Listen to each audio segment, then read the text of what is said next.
Today we are going to give a brief overview of Gestalt therapy, describe techniques, explain some applications by using media and a role-playing exercise, as well as look into how it is being currently used in practice. So what does Gestalt mean exactly? Is it a person? Will the real Gestalt please stand up?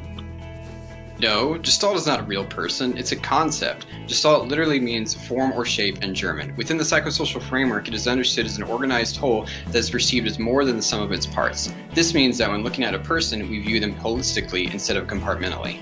Gestalt therapy was developed by Fritz and Laura Perls in the 1940s. It's a divergence from psychoanalytic therapy as it's rooted more in existential, present-focused, and person-centered theories.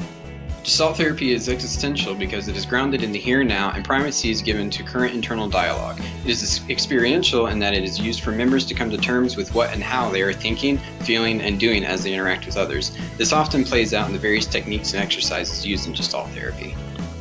Self-awareness is a main goal of Gestalt therapy. It requires self-knowledge, responsibility for choices, contact with the environment, immersion in current experience, self-acceptance, and ability to make contact. It is believed that without awareness, there are no tools for personal growth. Unlike psychoanalytic theory, Gestalt therapy is focused on being present-centered. To live more fully in the present, clients need to identify and deal with anything from the past that interferes with current functioning. Edna would agree that there is value in creating a climate in which group members can come into contact with their changing awareness moment to moment. Gestalt therapy has a very unique style. Some Gestalt techniques are confrontational and dramatic and employs skillful use of exaggerations.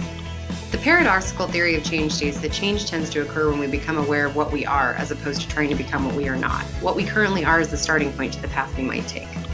Let's discuss some techniques used within Gestalt therapy. We've already discussed and shown how confrontation is used, experiential methods for groups, rehearsal exercises, ways to make contact with the present, and exaggeration of movements and gestures.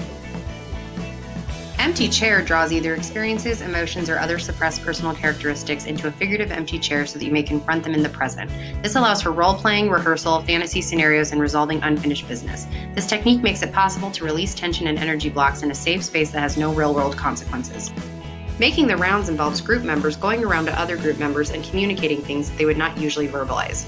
Grounding in mindfulness centers the client in the here and now and encourages them to focus on their immediate experiences. Let's bring Gestalt theory to life. We will watch as cognitive behavioral and Gestalt theory are embodied and see a conversation play out with a client who has an eating disorder. A current application of Gestalt theory is the acceptance and commitment therapy model. It's used frequently with sex offenders in prison in order to facilitate treatment. It emphasizes acceptance and commitment to change. While this model offers acceptance, it does not condone the behavior, but rather focuses on the human participating in the behavior and acknowledges the feelings and thoughts that they have without judgment in order to create a starting point from which to change.